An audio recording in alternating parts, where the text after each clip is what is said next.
Italian ethics.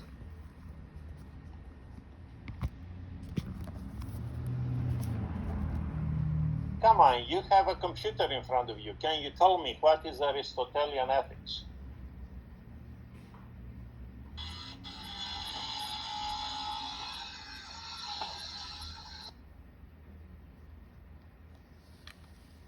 I saw Laura. Laura was admitted to the class, but I don't see Laura. Oh, good. Now I see Laura. Hi, Laura. Have a seat. Have your coffee. Enjoy it. Buenos dias. Can I answer your question, Professor? Can I answer your question? So I'm reading from the textbook. Krishna is not going to answer my question. Someone else. Okay. Laura, who is Aristotle? What did he write about ethics? Krishna is outside. I wish I would be outside. Where are you outside? Here in New York?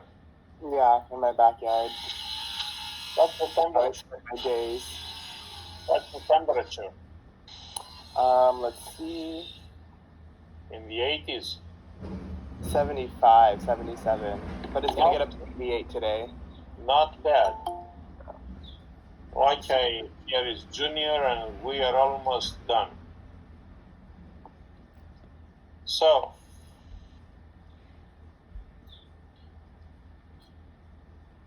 Jose, what did Aristotle do about ethics? Why they have his name here? In the book, it says that. I know what is in the book. In the book, they can bullshit. Okay. Whatever they say in the book is valid. Yeah. I mean, not all of it, but, most of it. In other words, you trust the book? No, I trust my experience in working in different companies. Oh, okay. Because I don't trust anything and anybody. That's a good outlook. So, what is ethical for Aristotle? I looked it up yesterday when I was reading it, and I wrote it down in the book. And you knew that professor is going to ask me the question? Not really. I just wrote it because I was confused on it. Okay. But it said that it's a study of character built around the premise that people should achieve an excellent character as a precondition for attaining happiness. So, you can't help yourself if you're not in tune, balanced. You can't help. If you're not clean, you can't really help other people. Okay, what is his book about ethics? I don't know about that. Okay, why didn't you become curious and find out? I do not know. Okay, that would be my question. And I want to ask you, what is the book that Aristotle wrote about ethics? And the book, your book, says that mainly he was concerned about happiness. Was that the main concern that Aristotle had? I'm not sure. I don't think so. He was okay. What can you find? Let's see. Did the book have a specific title? Yeah, of course it does. What is it? All of you can tell me, except of Nasiela that she's in the car and drives, or she's driven. Is it Nicomachean Ethics? Good. So what is Nicomacheia?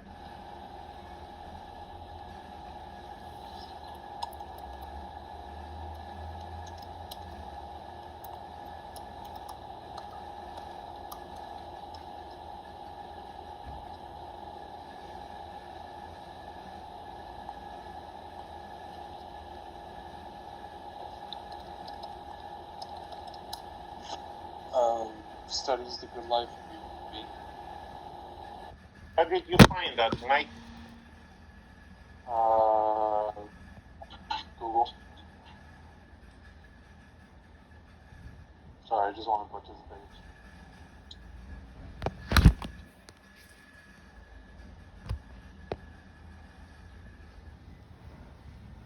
Aristotle's best known work for ethics, Nicomacheia. You can get it free in Google Books with several translations.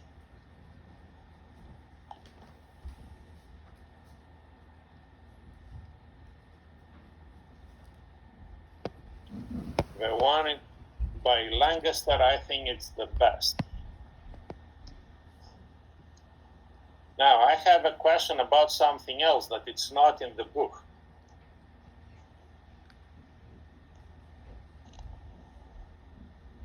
Plutarch,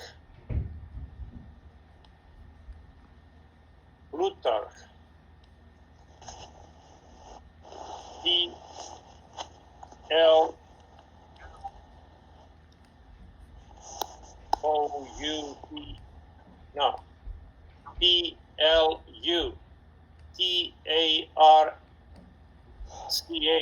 Plutarch's Ethics.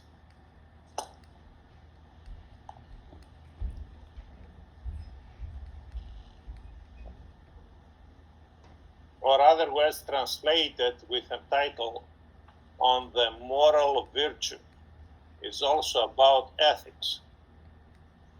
And last semester that I was teaching finance, and I had in my class,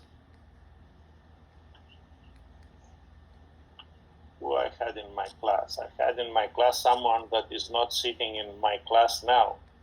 She made the connection, but she wanted to make coffee for me. And I had in my class also Afroza. Luther has ethics. He has a chapter that chapter is reprinted, and I used it in my class. And he says it's not really an ethical idea to borrow money or lend money. And if I want to corrupt someone, then I should be lending money to that person. So if I want to corrupt Sonali, I should start giving her money. And if she doesn't want to be corrupted, she should not borrow money. And this is one of the main ideas about Plutarch. And Plutarch wrote a really extensive book about ethics. But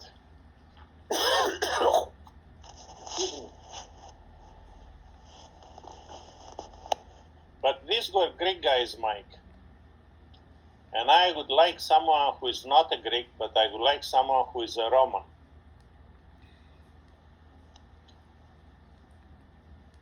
Mike, do you know Latin? Not at all, sir. Not at all. The Romans wrote in Latin or in Greek? The Roman Latin. Okay. There is a Roman emperor that was also a philosopher. And that Roman emperor actually is the founder of the Stoic school of philosophy. And he wrote a book that is known in English as Meditations. So he wrote a book that is known in English as Meditations. Who is this Roman emperor?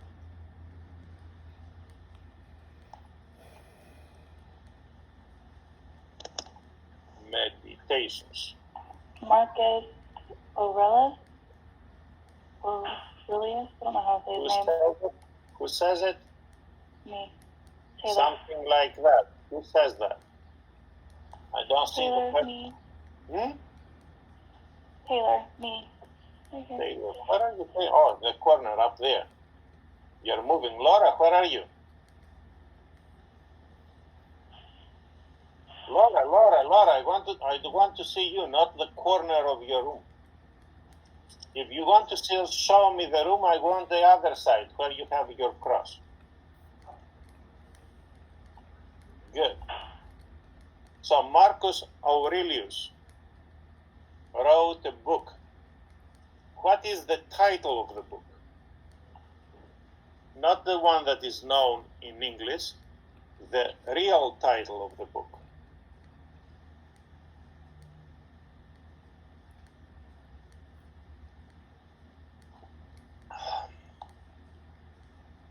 And yesterday, I got a message of the day before from Nadia. She was asking me if I meditate. And I said, no, I'm gonna give her real meditations. Marcus Aurelius wrote a book called Meditations. What's the real title of that book? Right here it says it's unknown. No, it's not unknown. This says Or things best. to translate to things to oneself. Good, Yeah. good. Taylor says that he wrote a book not for anyone else, but to himself. So he wrote a book to himself. And he wrote notes for himself, not for anyone else, but for himself. They called it in English Meditations. Plutarch wrote a book. He called it Ethics. Aristotle wrote another book that he called it Nicomachean Ethics. Did Aristotle write another book about ethics besides the Nicomachean Ethics?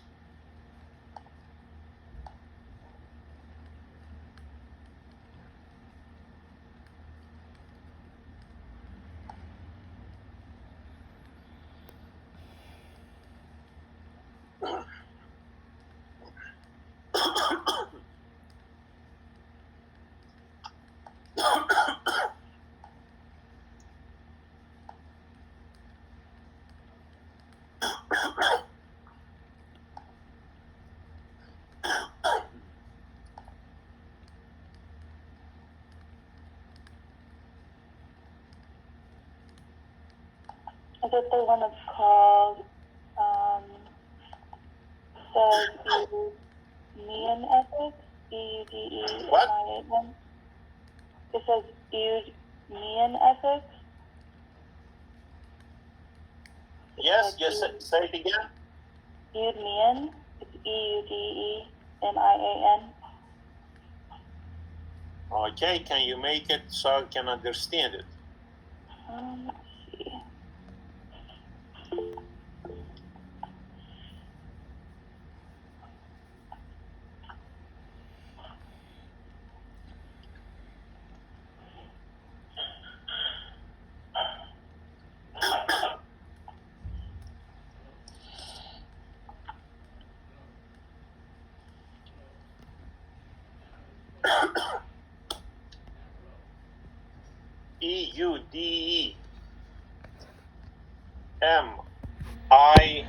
EUDEMIAN.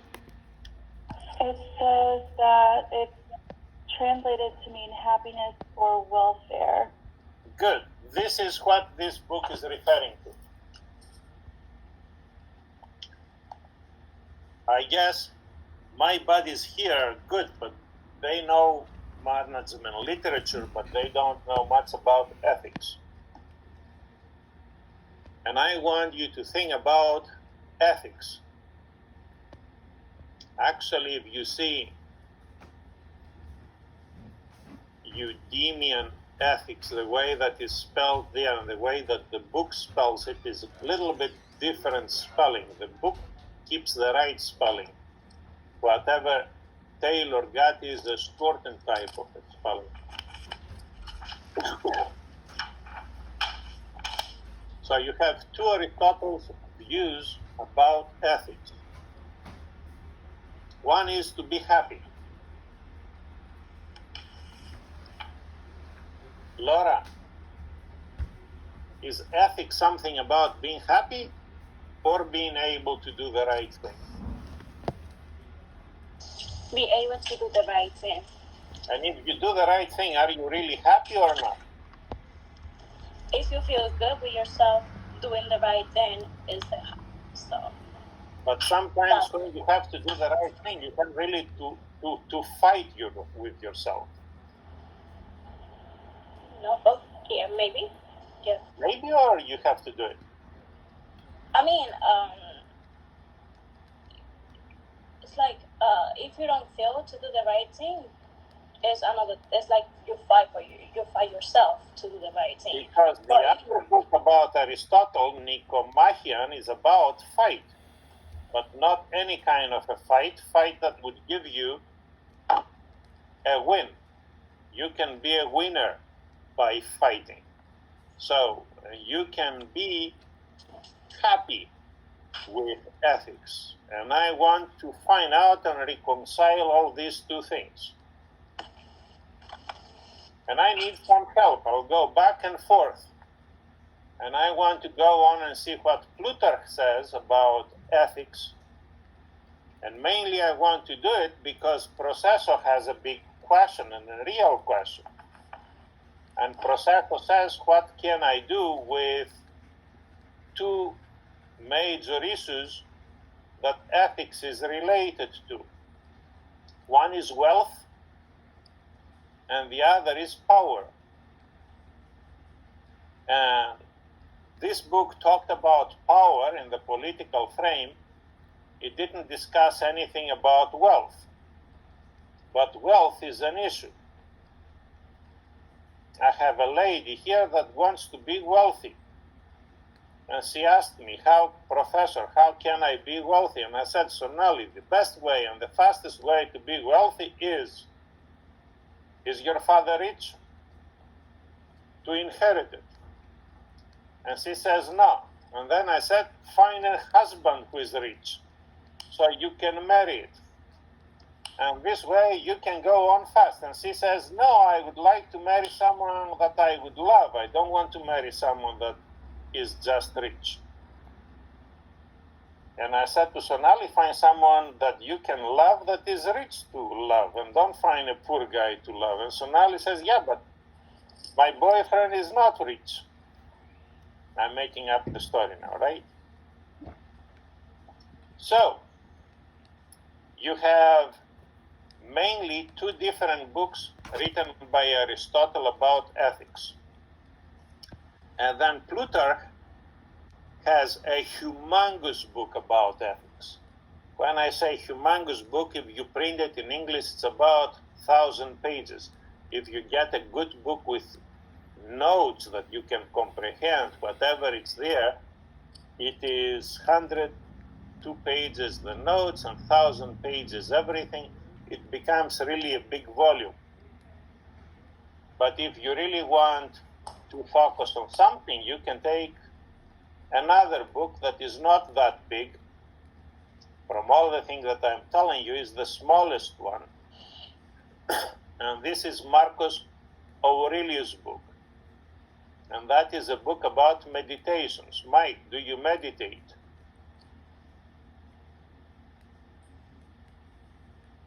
Mike, do you meditate? Well, I plan on meditating, but for Did you ever meditate? No, And there are many ways that you experience meditation. It's not only one way, there are many ways to experience meditation. Yeah. There is an Eastern philosophy, there is a Western philosophy, there is an Indian, there is Confucian. There are many ways. But Marcus Aurelius had a desperate need to meditate. Why? Because he was an emperor. What is the meaning of being a Roman emperor in the era before Christ? Laura, a Roman emperor was what? I have no idea. We don't have an idea. Giuseppe, a Roman emperor is what? He's a king. No, Roman emperor is not just a king. A Roman emperor is what? Jose? A leader? No, a Roman emperor is more than a leader. What is a Roman emperor? Taylor. Was more of a god. Good. A Roman emperor is a god. Among the emperors, the kings, those that they were really perceived to be gods were the Roman emperors and the Egyptian pharaohs. So if the emperor is a god, why the god has a need to meditate? Or why the god has a need to do something that is extremely important, to look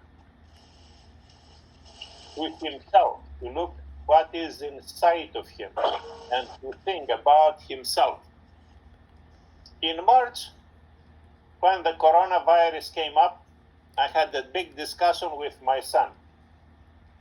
And he said to me that that's one of the most difficult periods of my life, because I can not be who I am. And I said, who you are? And he said, I'm a social person. I said, yeah. But he said, now I cannot be with anybody. I have to be only with myself, and I have a problem. What's the problem? I cannot be a really good company to myself. But precisely, this is what Marcus Aurelius did to himself.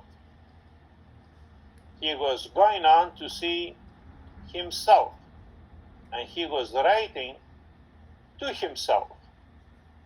And that is the most interesting or the most important way of meditate. The Roman way, in a way to be stoic. Actually, Marcus Aurelius is the father of the Stoic philosophy. What is Stoic philosophical approach? Stoic philosophical approach. I would like you to write it down. And since this is the last week of classes with me in this summer, this is what I want you to do as reading assignment for the rest of the summer. And this reading assignment, Laura, doesn't have anyone to check you, doesn't have anyone to give you more things to do, but I want you to be educated. And I want you to read Aristotle's Nicomachean and Eudemian ethics, Plutarch's ethics, and Marcus Aurelius' meditations. 4 books, the rest of the summer. And you are done with ethics. Professor, could you repeat yourself again, books that you want us to read? What if I send you the titles in Google Books and you can have them for free? Oh, that sounds pretty cool. So, do you have a Gmail account? Yeah. You have a Gmail account, then you can have a Gmail bookshelf or library free, and you can be able to have it. Not only that, can you have Google Play? Mike, do you have Google Play? Yeah, I do. And Google Play will read that for you, so you will not have to read it on your own. You will lay down, you can relax, and Google Play can read the book for you. Audiobook, sort of. And the most important thing is you don't have to pay. If you go to the audiobooks, you pay for that. If you get it like this, you don't get anything. It's free. So, and that's the way I want you to figure out what is going on with ethics. The book has a different approach. Doesn't bother about all that stuff. it says, okay, let's go on and look at the different frames that we have. And as we look at the different frames we have, yesterday, 2 of the ladies that I have here sent me a video. And I was very happy with both of these 2 ladies. So one of them is really busy looking at the mail that is processed, and the other is paying really good attention to me. And Sonali, when she gave me the first video, she was thinking that she's not good in videotaping herself. I don't know what she was thinking about herself, but she was not presenting a very dynamic picture. The video that I got yesterday was, wow, oh my God, she cut there and she was bombarding. And she said that this book that we are reading right now has 4 frames. Which are the 4 frames, Sonali? Structural, human resources, political, and symbolic. And as we have these 4 frames, we use different metaphors to understand each one of the frames. So, what is a metaphor, Laura? Laura, you don't eat in class. Okay, you can have coffee. Okay. What is a Sorry, metaphor? So the metaphor What is the meaning of the word metaphor? is oh my god. Wait. Okay, you don't know it. No, I know it, but wait. Okay, tell me if you know it. I don't want you to look at it, I want to see your face. And I don't want in your eyes to see a screen. It's a word to compare with 2 different things. No. Wait. Giuseppe, what is the metaphor? I don't know the exact meaning, but it's like to give an example of something in order to make No, what you are Giuseppe, what is the metaphor?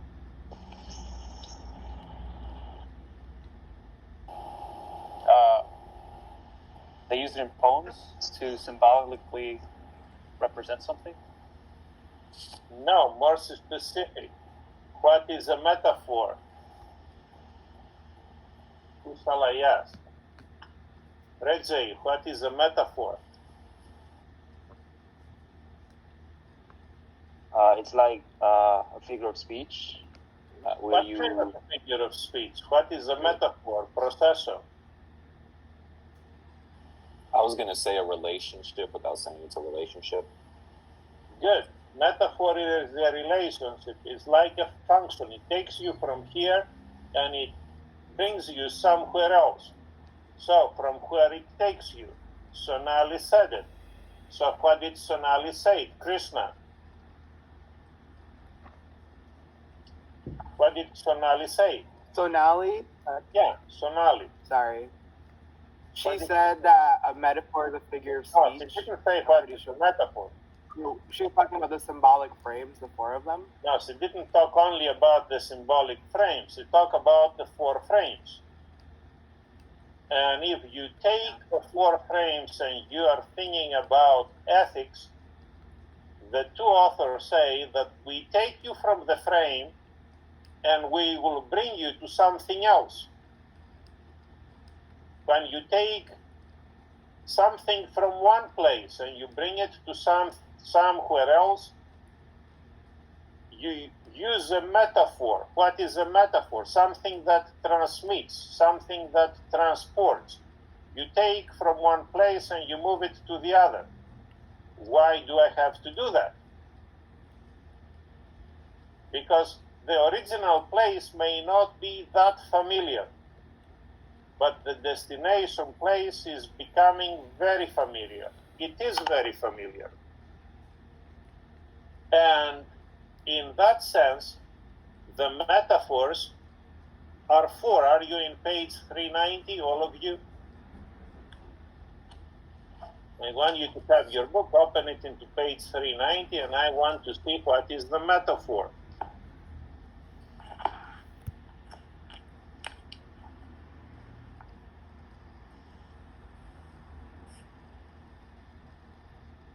I want to see what is the metaphor.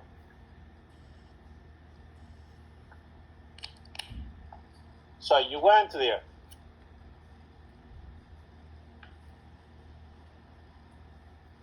And the metaphor is, forget about the structural frame.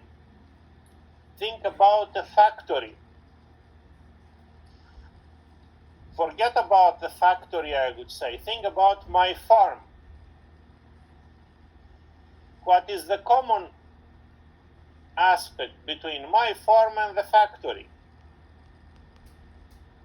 My father used to work in a factory making shoes. I'm used to work in a farm making olive oil. What is the difference or the similarities between a farm and a factory? What do I do in the structural frame is an important aspect. Why do I need to have a metaphor? So I would not think in abstract terms of what is a structure, but I have to think in a very familiar terms of what is happening in the factory. What is happening in the factory? Laura, do you know a factory? Is the school a factory?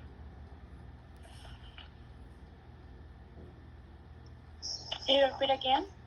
No, I don't. That's why I'm telling you. I want to have your attention all the time and not miss you. If I have to repeat one thing, that means you're not paying attention. You're paying attention to your breakfast. No, What is a factory? I'm reading a book. I know. Okay. What is a factory, Jose? It's a place that mass produces a product. Good. Factory is a place of a mass production. You know how to produce. What do you produce? Almost everything that you want to do. And you are familiar because you are part of some of this mass production. And you can be able to do it. I'll go to Sarah. Sarah is working in a factory. What is doing? Do you see her? She's having the mail. What she does with the mail? She is processing the mail. You process the mail with machines. You process the mail with human intervention. You deliver the mail. You take the mail. The factory. What do you want to do with the factory? You need to do something. What do you do to do with the factory? So what Sarah wants to do? At 3 o'clock that I'm going to get my mail in the house here, I need to have everything that it is to come to me. And I don't want to see the mail of someone else. But I have to go on and send it back. In a factory, we care about excellence. What do we do here? We need to produce. What do we need to produce at the university? What do I need to produce? Do I want to produce people with degrees or do I want to produce people with knowledge? What do I need to produce? People with degrees or people with knowledge? Knowledge. But if I need to produce people with knowledge, I need to put you, after the class is over, to read the basic books about ethics. Otherwise, you don't know it. Like the guys here. They tell me about Aristotelian ethics, but give me only one side. Be happy, not the other side. And the other side is much more important, the Nicomachean ethics. You put a fight. You have to have a battle. And in that battle, it has to have an outcome. And the outcome that is acceptable is only one, to win, not to lose. Because if you have a fight and you lose, then forget it. The Albanians in the 14th century, they had a fight with the Ottomans. They fought in a very brave way. What happened at the end? They lost or they won?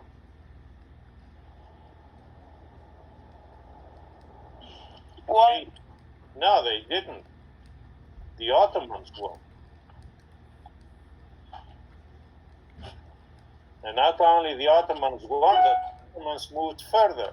And then they had a fight with the Serbians, and then they had a fight with the Hungarians, and then they had a fight with the Austrians. And outside of Vienna, they stopped. All the way up to that point, they were eventually winning.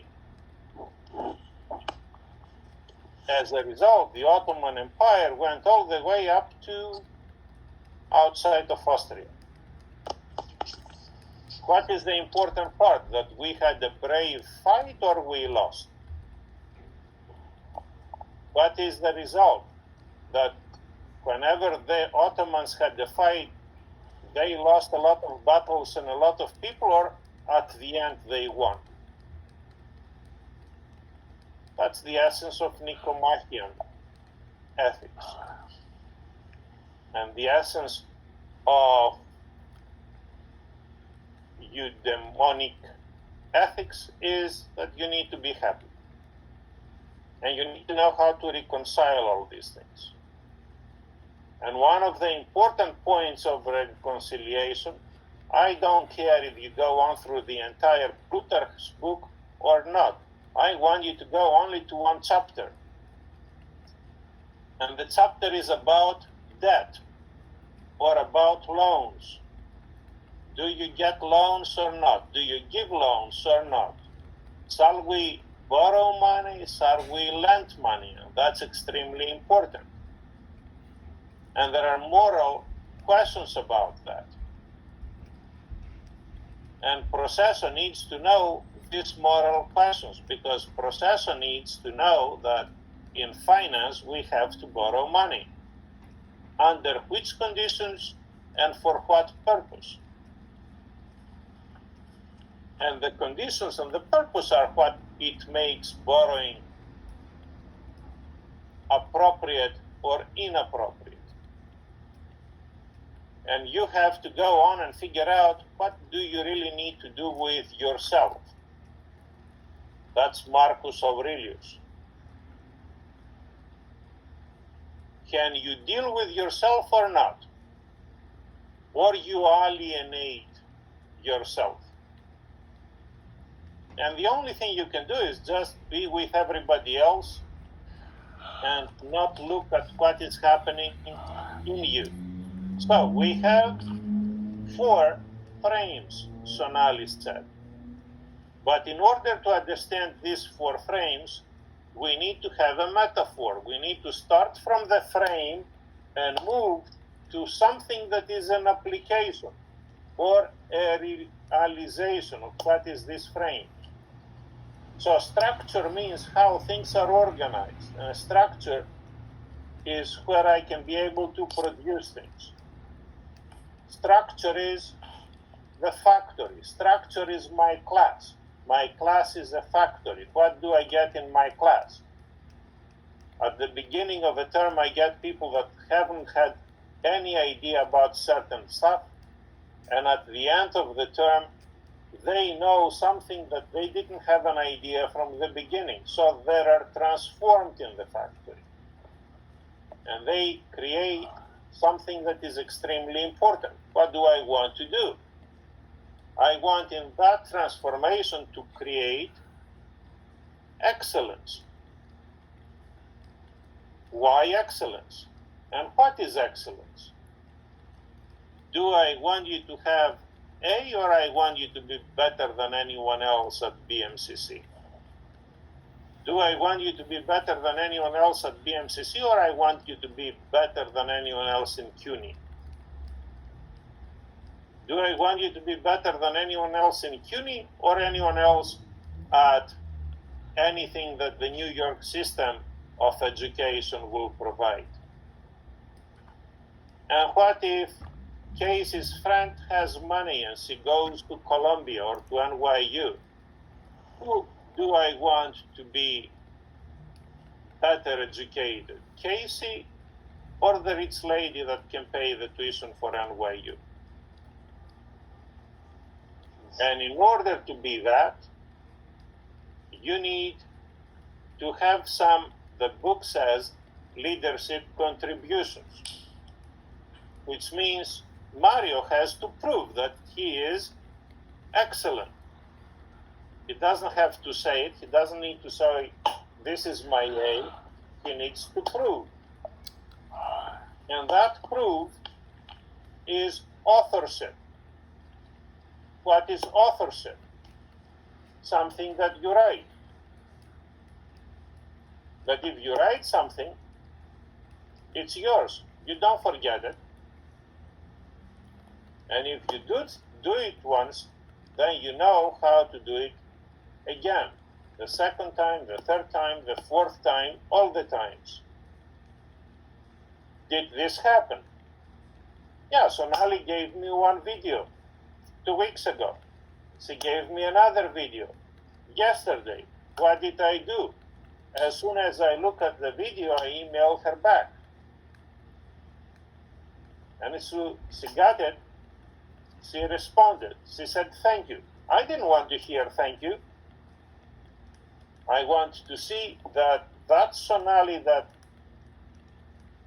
indicates that she is in the yesterday video is going to be in all the videos that would come immediately after. That means that this is authentic and it's hers. And she can do it without being pressured, without being stressed, naturally and physically. Can she do it? Then she's at the top. Then she is excellent. And if she is excellent, then she would be able to compete anyone else that says, I know something about management or about ethics. So that's what this particular chapter, the way that the authors are trying to do it, is doing. It takes the 4 frames.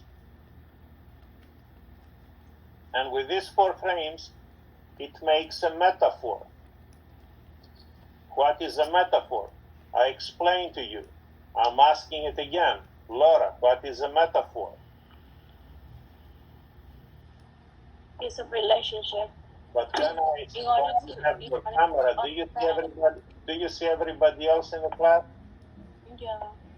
But everybody else in the class in front of the camera has the face. Well, not everybody, but okay. Cool. And I don't want to see your shoulder. I want to see your face. Okay. The only one who is excused not to have the face all the time there is only one. Can you tell me who is excused? I think it's Sarah. Sarah. And the rule that applies to everybody and has exception for a given reason.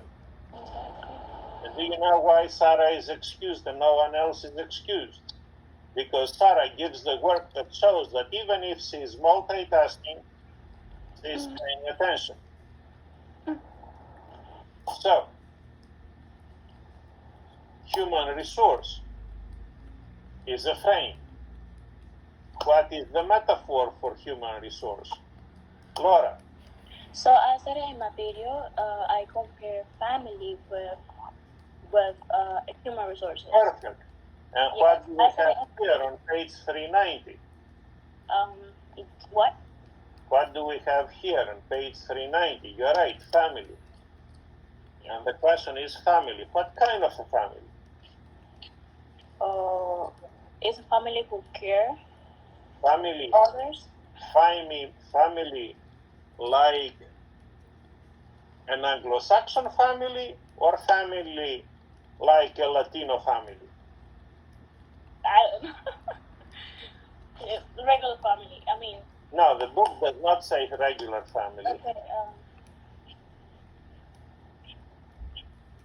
Family like a quiet family or family like a loud family? Family like that everybody gives space to everybody else, or family that there is no much space and everybody is all together? Family that you talk only about the children and the father and the mother, or family that you have all the uncles and the cousins and the second cousins and the grandfathers and everybody else there? What's the difference between family and extended family? How Why the book talks about extended family and not just family? I'm trying to find the page. Sorry. 390. Okay.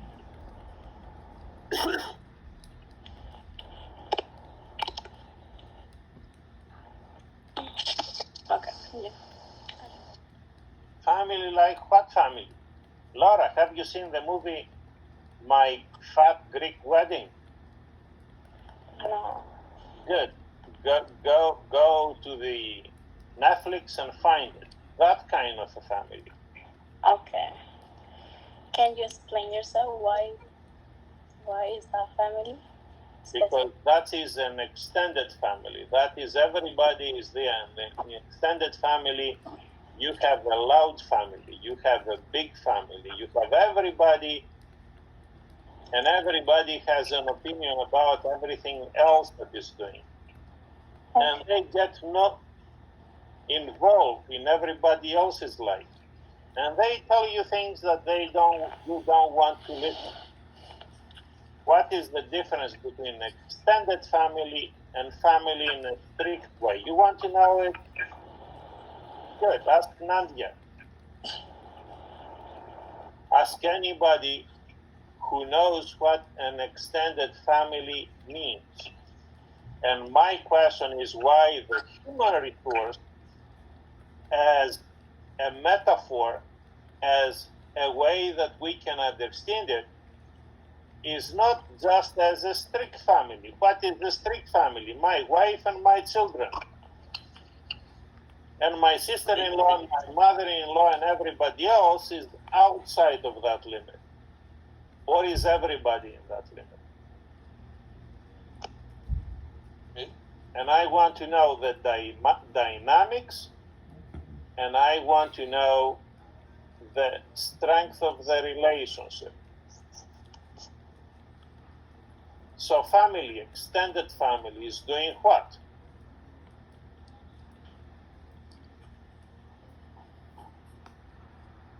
Are you part of my family, Laura? Yes. Good, like my other daughter. Why do I bother you? Because I Because care. you care about me. You want me to be on the top, and yeah. And if You I care about you, why do I want to do it? What? Why do I want to do it? Because you care about me. And why do I care about you? Because Why you do I have care a about maybe Mike? you Why have do I care about Giuseppe? Why do I care about Kavis? well, Why I do think that you you care care about about everybody. me? Well, I think that you care about everybody. So I don't know. It's the connection. It's the relationship you have with others. When I was asking someone, that person said, I went to a class and I want to get out of that class. And I said, why you want to go out of the class? The professor is really good. Maybe because there's no understanding between those people. But from my student, I didn't say that the professor was not good. I got that the professor did not know the name of his students. Yeah, exactly, because the professor did not have a relationship with the students. So. And if you know the name of your students, then the professor expects you to know the name or your professor. Yes. So if I ask, for example, Mario, who was the professor that you had in statistics? And Mario could not be able to tell me, then I know that Mario was not involved in that class. But when you are involved, you may have two different types of feelings. Yeah. You may say, yeah, I had that jerk, or you may say that I had that great guy, and has a name. But if it doesn't have a name, indicates that there is no feelings. But caring as a feeling has two sides. You can care or you cannot care. Same thing, you can love or you cannot love. And if you cannot love, what can you do? Sonali, Yes. if you don't love, what do you do? You don't care or you hate? Or You can don't be hate, both. but it could be both. It can be both. So if the feelings are intense, you Then can you love or care. you can hate. If the feelings are not intense, you would not care. It's like a correlation coefficient. Can be 1 or -1, or can be 0.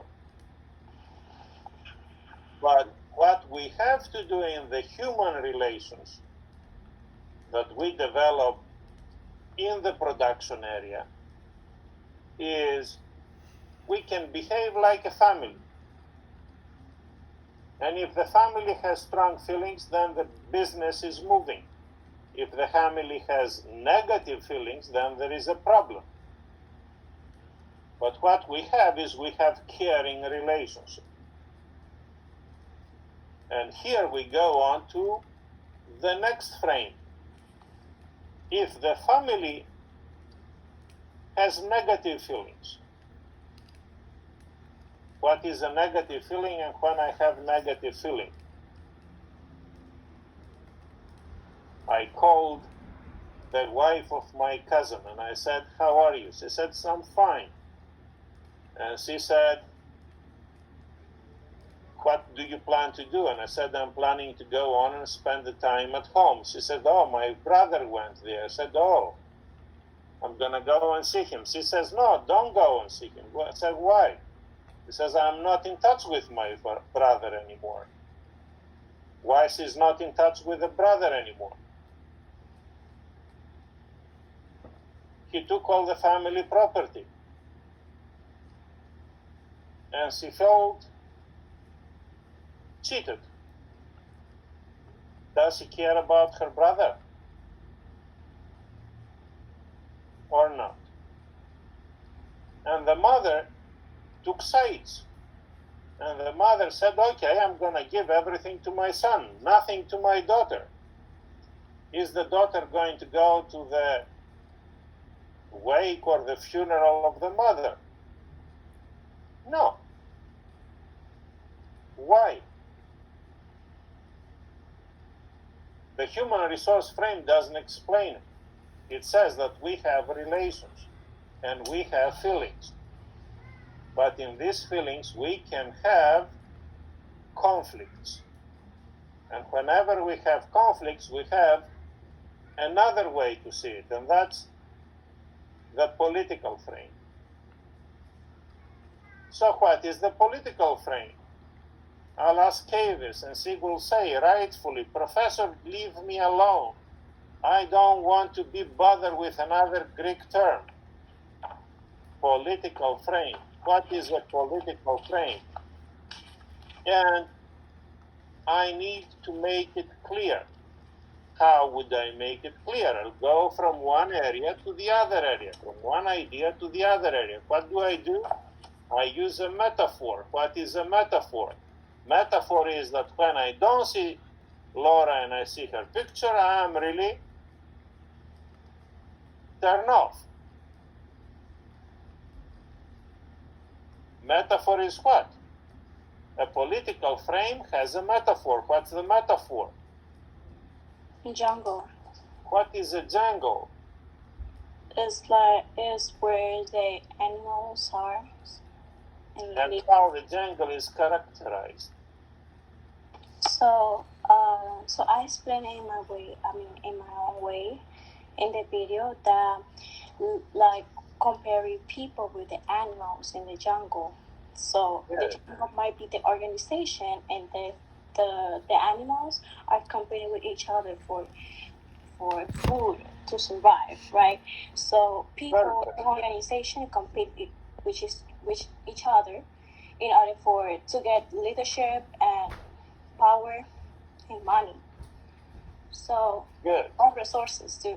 So that's what I explained in my video too. That's not always. And to jungle is not only in the jungle, jungle is in the ocean. What is happening in the ocean? We have an expression. The big fish eats the small fish. Okay. Why is that happening?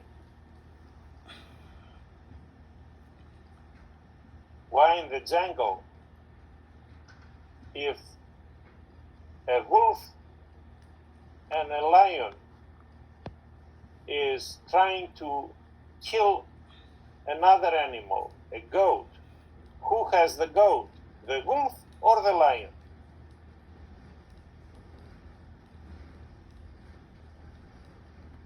There is The a one is goat. faster. There is a goat.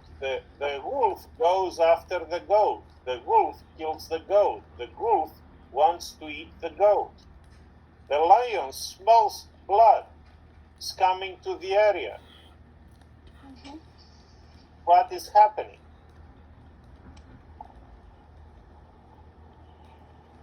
Who consumes the goat? The wolf? The one who kills. No. The one who is stronger. The lion can consume the goat, not the wolf. And if the wolf is getting involved, what is happening? If the wolf is getting involved, what is happening? It's My going is gonna say, what?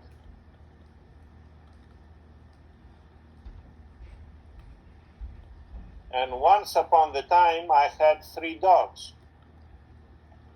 2 of them, they were big dogs. They made it. They had puppies. And I had a little dog that I was keeping that small dog in the house. The other dogs were outside of the house. Yes, cases. Professor, I have a doctor appointment. Can I have your permission to leave? You have the permission. Rahima, do you videotape the class? And we're gonna post the videotape and you can watch the rest of it. Okay, thank you. Good. I'll see you tomorrow. Bye. Take care. So what happened? I got off the farm and I let the little dog from the house to be outside of the house. It's what that little dog did. He went to see the puppies. The big dog that had the puppies didn't know that the little dog is innocent and is not gonna hurt the puppies. What did they do? They attacked the little dog. We did our shopping, we came back. What happened to the little dog?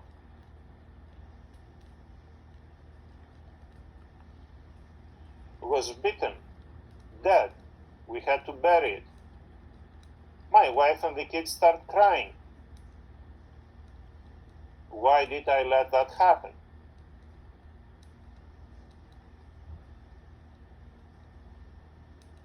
Is that real? Yeah, that's real. Oh my god.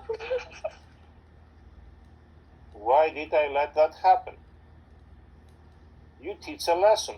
This is jungle. And what else is happening if you have a farm? I had cats and I had dogs. Up to the point that the dogs would learn to live with cats. How many cats were killed? Several. Why the cats were killed and the cats were not able to kill a dog? They were not strong enough. What is the reality? The rule of the jungle. What is the rule of the jungle? It's the rule of the ocean. The big fish eats the small fish. As long as the small fish is not fast enough to move away from the big fish.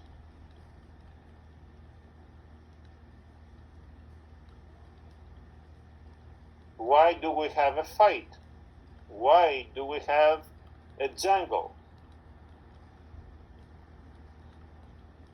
Because that's life. What is life? The big animal eats the small animal. The other animals that don't eat animals eat the grass. One type of a grass takes control of the other type of a grass.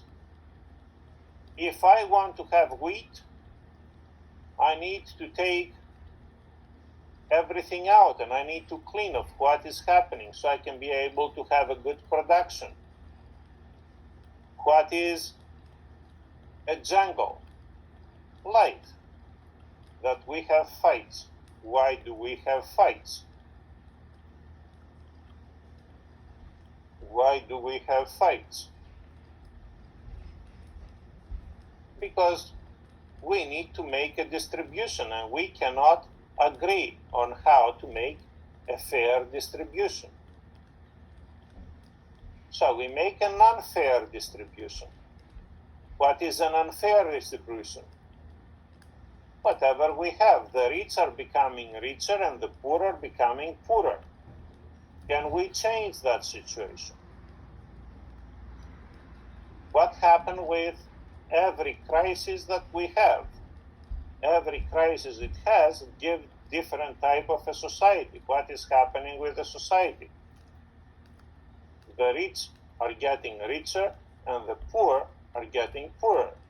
People go to school. What is happening at the school? Those who are good students get jobs. Those who are bad students don't get jobs. What's happening in jobs? Those who perform well, they stay there, they get promoted. Those that do not perform well, they get fired. Why do we have jungle? And what are the ethical aspects with respect to the jungle? And here is what I need to do with respect to a power. That's why Marcus Aurelius is extremely important to me and you. Because it doesn't matter if he is a god and I'm human, both gods and humans need to look inside of them so they can make judgments, decisions, and actions. And my question is, what is Stoic philosophy? What Marcus Aurelius actually is telling you. And I want on Tuesday to tell me, and Tuesday is tomorrow. And I don't want just to go on and do a fast kind of work. Give me one sentence, I want to explain it. And I'm not going to ask Taylor to explain it because Taylor is going to give me a good explanation. I'm going to ask Laura to explain it.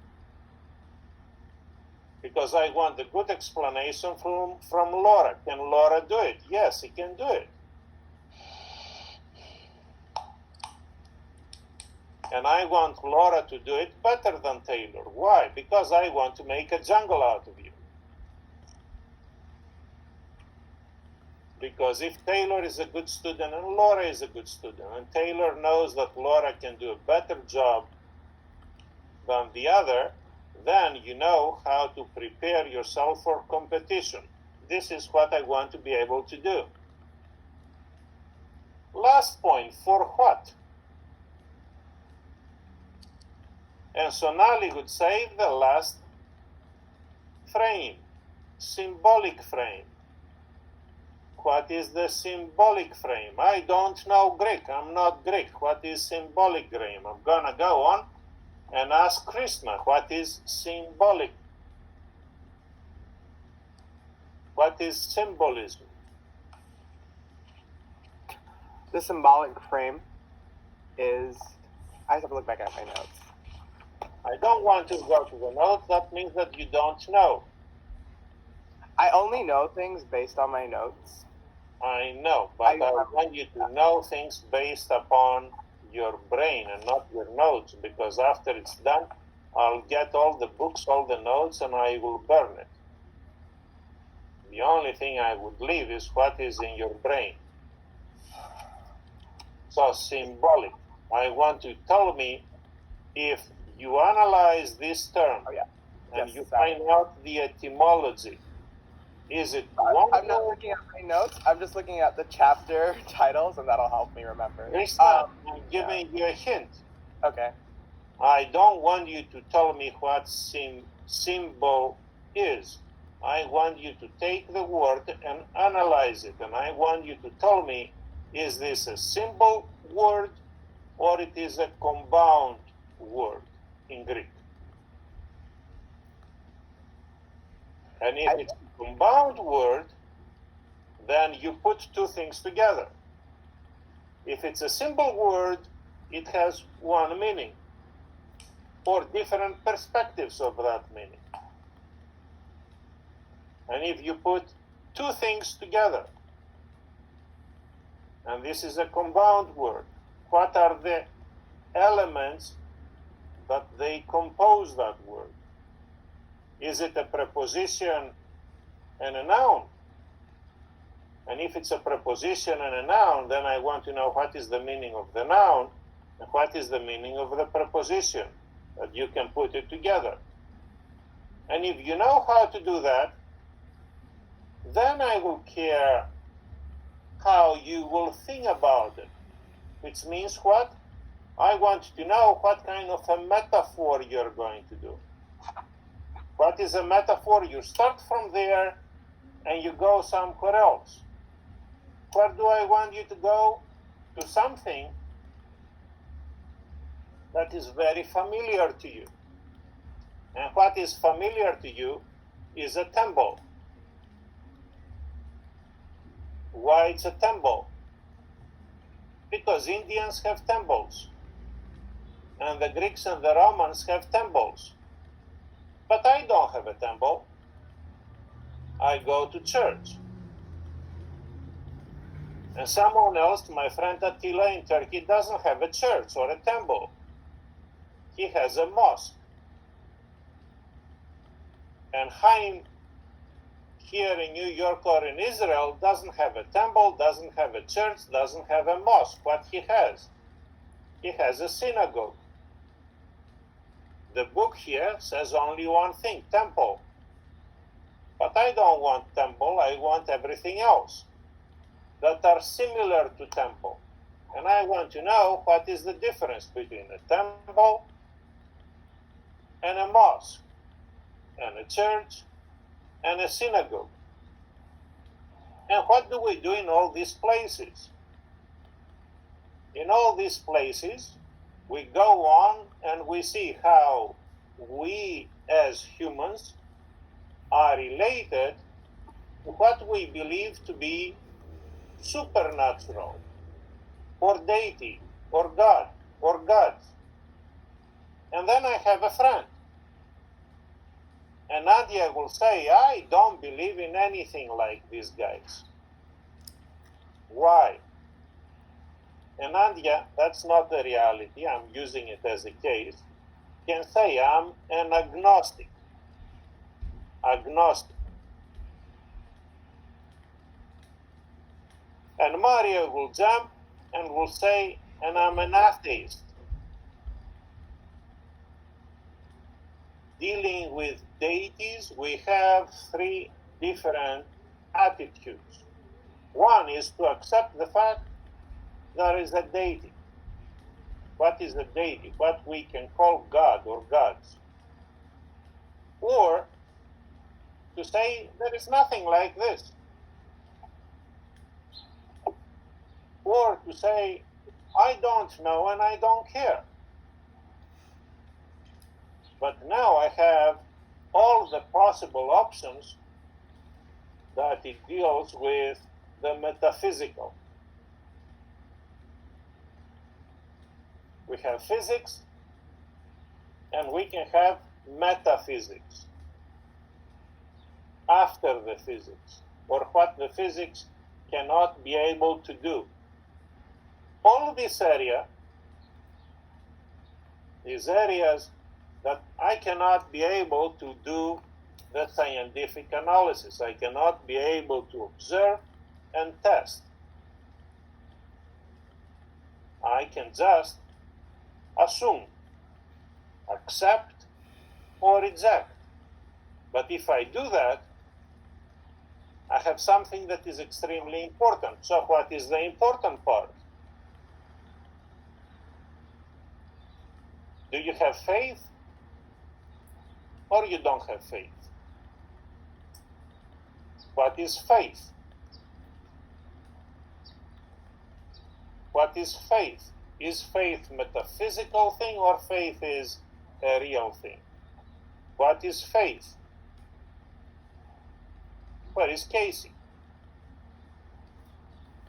She said she is out of here and she goes to the doctor.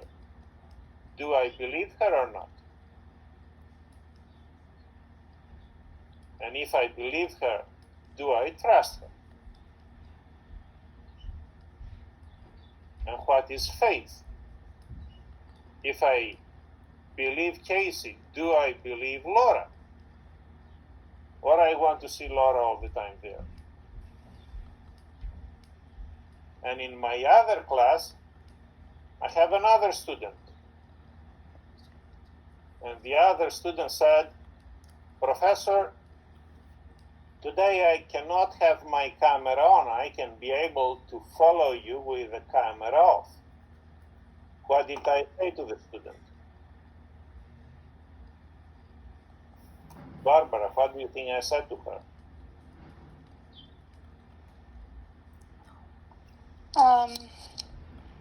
That you would want to see her instead. No, I said, okay, you cannot have your camera on, have the camera off. That's fine with me. And when the camera was off, what did I do? I asked a couple questions, the way that I ask questions to Sarah. When I ask questions to Sarah, what Sarah is doing, she keeps doing her work. But she listens to what I say, and she can be able to respond, right? Or not. I just said right, and she looked at me.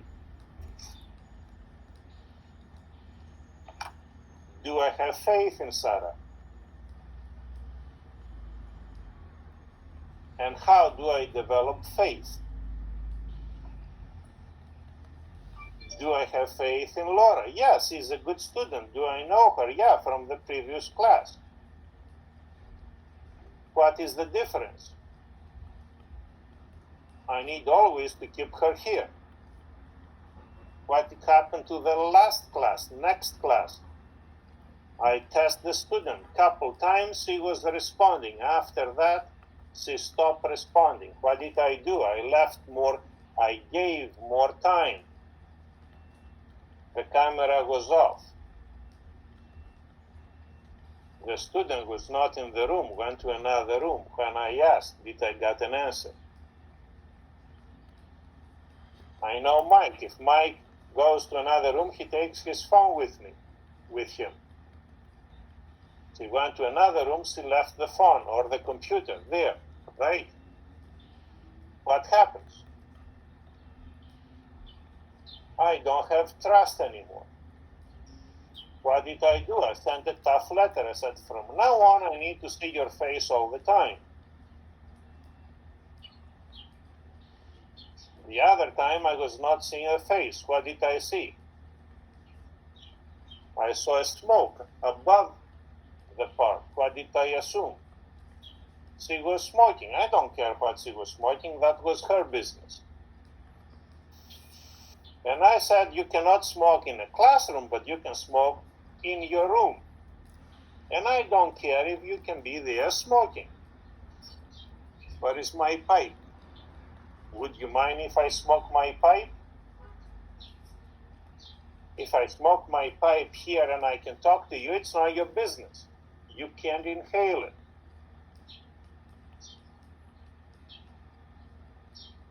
So what is faith and what is a belief?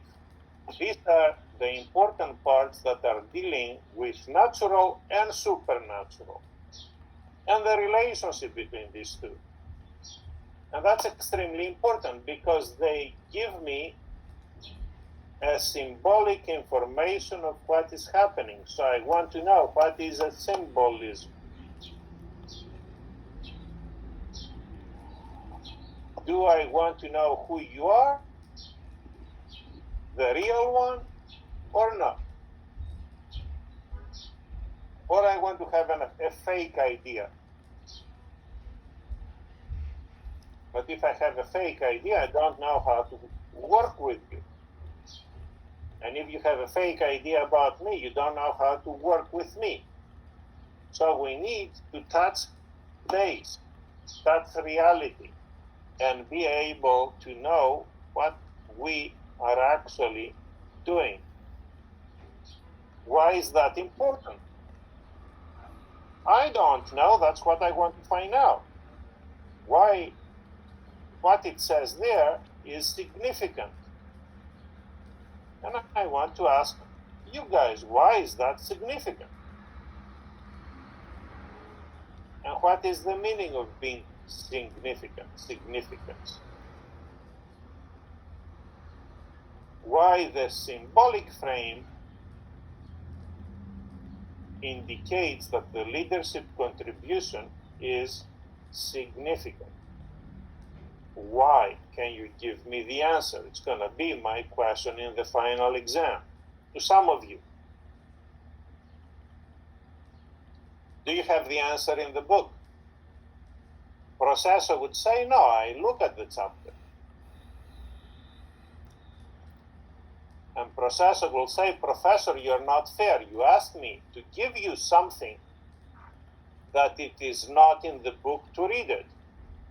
But precisely, that's why I selected this book, and that's why I want you to be able to do the work, because I want you to tell me what you cannot find there. That's the only way that I would know that you think. Do you think? Or not? And I know that Sonali is thinking. But I know that Sonali was afraid to say what she was thinking at the beginning. Now she starts getting comfortable. And that's what I want Sonali to do, whatever the young kids are doing, what the young kids are doing. They start learning how to walk, a step at the time, a step with another step. And if they know how to stand up and make couple steps and go from one place to the other, then what do? They develop, what do they develop? Confidence. And if you have confidence, then you can be able to go on and do it. Do you have confidence by now? You should. And if you have confidence by now, do I want your confidence to be evaporated on July 3rd? I'll see Sonali again in the fall with a new class. And several of you will be in that class. Do I want her confidence by that time to be evaporated and start from 0 point again, or the minus point, or I want that to be grown up and move on and start at a different level? What do I want to do with her or from her? Same thing I want to do with Nadia. Same thing I want to do with Nasiela. We're going to be in the same class again. Is this an advantage or not?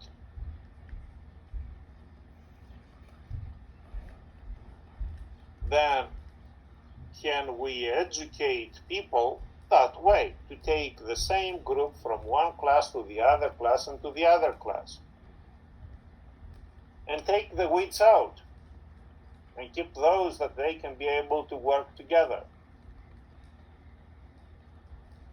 Or put people that never worked together before and force them to work together. Why is that important? Because the first time that I was in the same room with Attila, I said, "What's your name, Attila?" He said, "What is your name, Nicholas? Where are you from, Turkey? Where are you from, Greece? What did we assume?" "I'll kill you, man. I'll kill you first." Did we want to be together? Or we forced? Now we are buddies. But George left. Who lost and who won? And these are the important points. So what do we have in this particular chapter? In this particular chapter, we say that ethics in a managerial sense, in business environment, in non-business environment, in organizations, is something that is important. How important? Like glue, puts things together. What is glue? Glue is a chemical aspect. Do I always have glue to put things together? No, I don't. The stars are moving one next to the other, but one is never touching the other. Did you take physics? Giuseppe said yes. And what did you learn in physics? Giuseppe said, "I learned in physics that is a very significant and very valuable force." What is that force?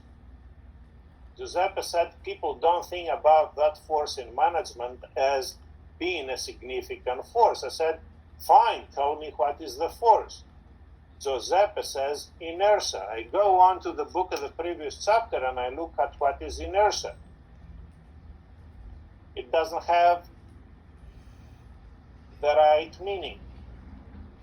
Is inertia something good or is inertia something bad?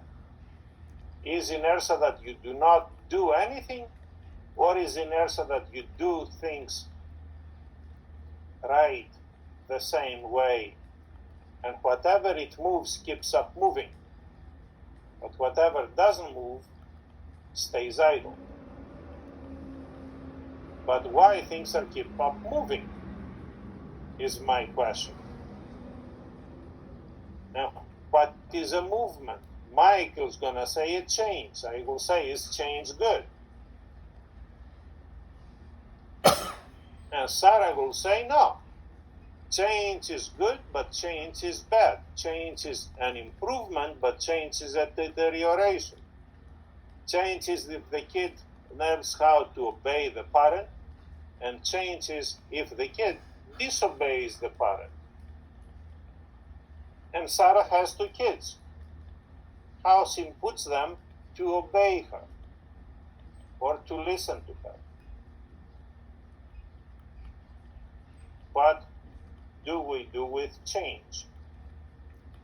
Or why do we have inertia? We cannot be able to put things to glue.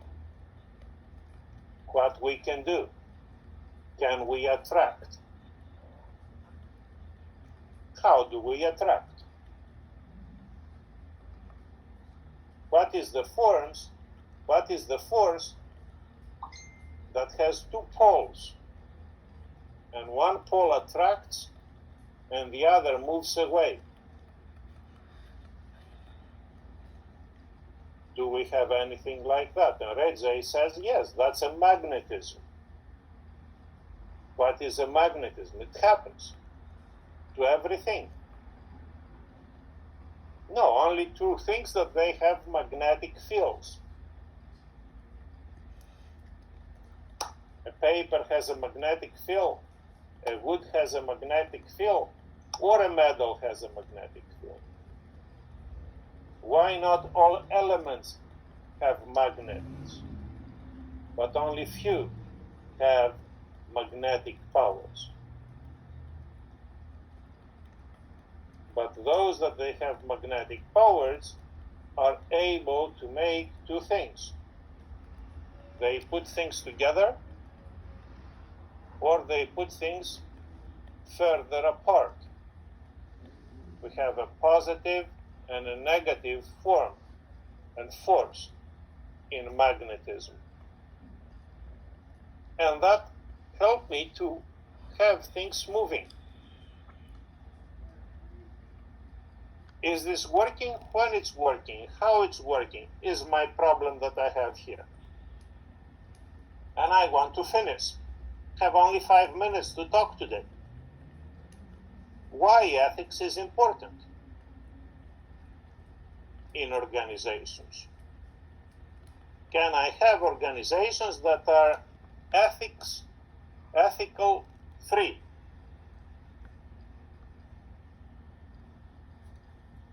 Krishna says no. If I have a class, I need to be able to know that you are not going to cheat. You're not going to take something that is not yours and use it as being yours. Why is that important? Because if this is not happening, then I cannot have trust. But in order to have trust, I need to know that you are authentic. And you are authentic if whatever you do, it's your work. Your work means that whatever Barbara does, it's Barbara's. Whatever Sarah does, it's Sarah's. What Mike does, it's Mike's. And it doesn't make a difference if one is better than the other, as long as you know who is what and who can be able to do what. From that starting point, we can be able to start and make a move. And the movement that we want to make is the improvement. Can we do it? The only way we can do it is if we can show clearly that we care for the other person. And if we show clearly that we don't care about the other person or we're indifferent, what is going to happen? You move out. You move away. You don't bother. And if you bother, and if you care, and if you love, what is important? This is a very powerful force. What is power?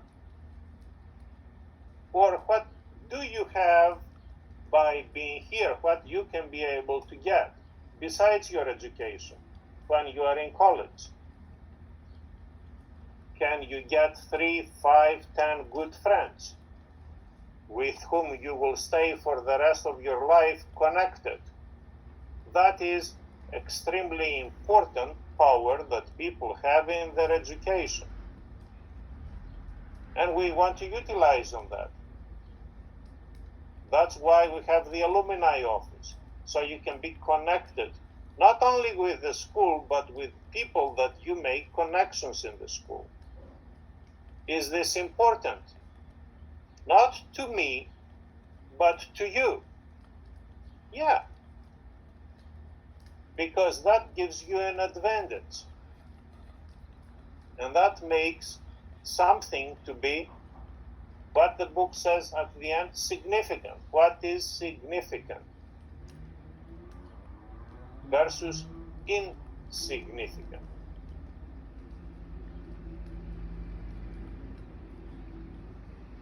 Why do we have significance? So what is happening here? Taylor is in Atlanta, Barbara is in California, Sarah is in Brooklyn, I am in Long Island, Rahima is going to go to Bangladesh, I'm going to go to Israel, Sonali is going to go where? Where are you from? India. India. Sonali is gonna go to India. Where? Where in India? Punjab. Okay. And we're gonna be all over the world. But the world now is different than what the world was last year or last century. What is the world now? Now it's a village. The only thing you need is a computer, you need an internet, you push the button and you are there. The only thing you need to take into consideration is the time difference. And if there is a time difference, then there is no problem. You set up the time. 5 o'clock in the morning for me is gonna be 3 o'clock in the morning for Sonali. But it's gonna be 11 o'clock at night for Barbara. At different local times, we can be able to communicate all together. What time is Barbara has to get up to be in class today? It's 5 o'clock, so 6 o'clock is gonna be in class. Are you in class? And that's the important part. So what do we have to live? We have to live in new realities. What's the new reality? As long as we are on Earth, we are all connected. And as long as we are connected, we can be able to act all together. And if we can act all together, we can be able to produce. And we can produce if we can be able to attract other people who can help us in that particular task. As long as we don't kill each other. And we do not have to operate in the jungle, but we can work in a tribe. But in a tribe, one helps the other, one doesn't kill the other. And as long as we have a particular meaning, and that's the meaning that we can get from symbolism. And ethics is an extremely important part that we need that, and time is up, so I have to say, I would like you to read how many books I said, Sonali? 4. 2 by Aristotle, 1 by Marcus Aurelius, and the other by Plutarch. Marcus Aurelius is the smallest one. You start with this one. Then you go on to Plutarch. Do I want you to read the entire book or one chapter only? Sonali is going to be a businesswoman. What she wants to know. But if I ask her alone, she would say, Professor, I'm not giving you anything. And she needs to explain why. And then you can go on to the last part, Aristotle. And Aristotle, how many years he lived, Laura?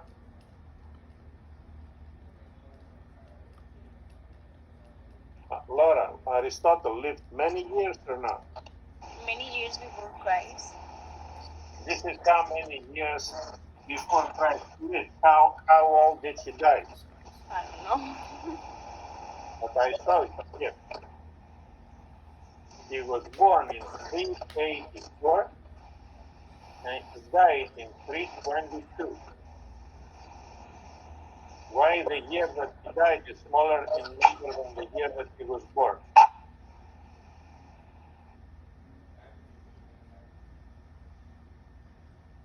Laura, you asked a question. He was born 384. Yeah. He died 322. Okay. I was born in 1957. I'm gonna die in 2020. How old I'm gonna die? Why the year that we die now is larger than the year we are born. But when Aristotle was born in 384, he died in 322. Why the year that he died is smaller as a number than the year that he was born.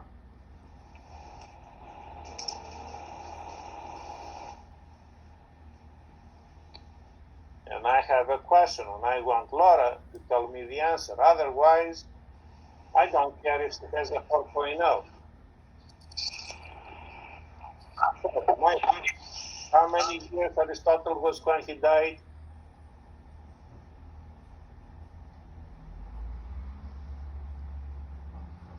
From 84 to 22. 40 something. Not something. Huh? From 80. If I subtract 20, how much is Oh, it? 80. 18. 84, 22. How many years? 84? No, 22. 80? 84 and 22. How many years he lived? Um,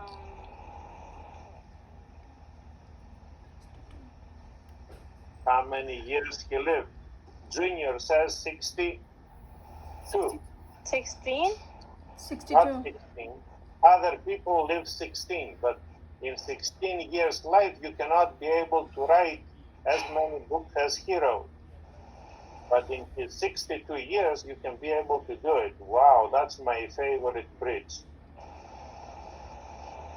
Laura, have you ever been there? That's the Brooklyn Bridge, right? Oh, yeah. Why are you in love with the Brooklyn Bridge? So Aristotle, you see him. He lived 62 years. How many books did he write? And who is his most important student? And why is he important? And they don't teach you that in school. You have to learn it on your own. And I want you to tell me so we can move on. Clear? Tomorrow is Tuesday, the day after is Wednesday, Thursday is the last day of classes, and then we are done. Take care, guys. Glad to see you. You too, Professor. Bye. Have a nice Have a day. good day. You as well, Professor.